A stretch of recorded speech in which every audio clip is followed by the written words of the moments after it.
Hello, time travelers, and welcome, new time travelers. As always, if you enjoy learning different historical events from around the world, then don't forget to hit that like button, comment, subscribe, and turn on all notifications. Without further ado, let's get into it. Today we're going to start out in 1552 when St. Francis Xavier, the leading Roman Catholic missionary of modern times, died of fever off the coast of China. In 1721, German composer Johann Sebastian Bach married his second wife, Anna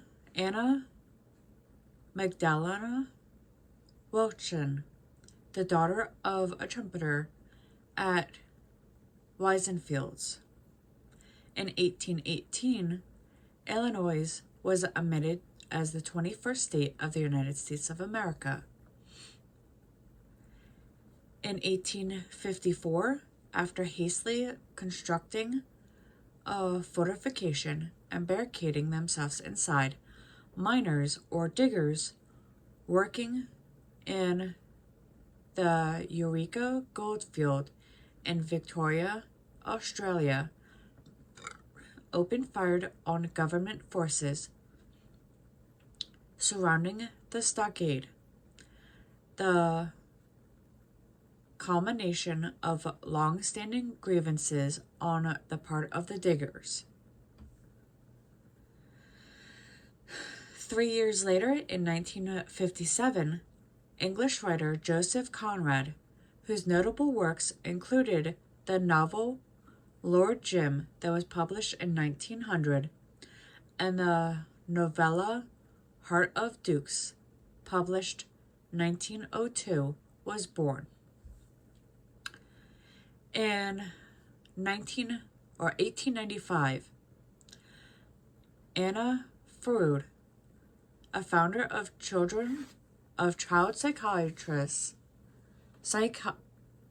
psychoanalyst, and one of its foremost predecessors, was born in Vienna.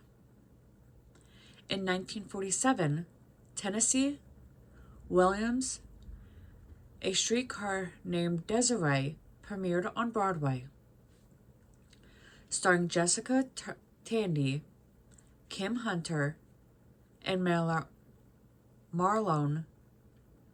Brando.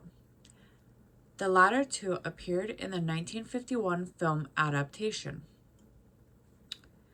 In 1955, Great Britain and Egypt signed an agreement in Cairo granting Sudan the right to determine its future. 4 years later, in 1954, Yusof bin Isaac takes office as Singapore's first Malay-born chief of state. 8 years later, in 1967, Kristen Barnard of South Africa performed the first human heart transplant at Groote Schuur Hospital in Cape Town.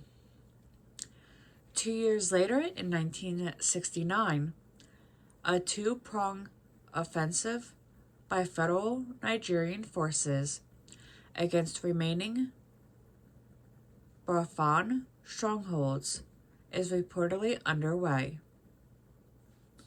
In 1976, President-elect Jimmy Carter announced that Cyrus R. Vance, who had been Deputy Secretary of Defense and a diplomatic troubleshooter in the Johnson administration, would be his Secretary of State.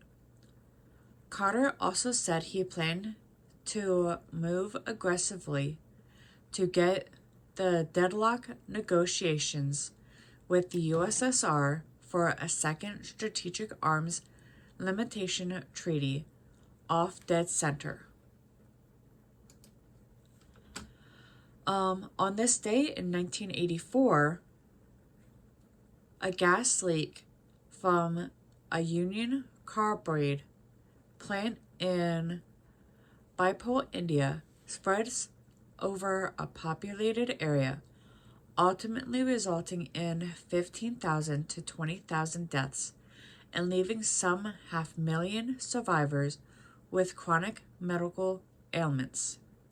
And our final event happened 24 years ago in 2000 when Gwendolyn Brooks, a Pulitzer Prize winning poet, who spoke of and to the everyday struggle and triumphs of African Americans, died in Chicago.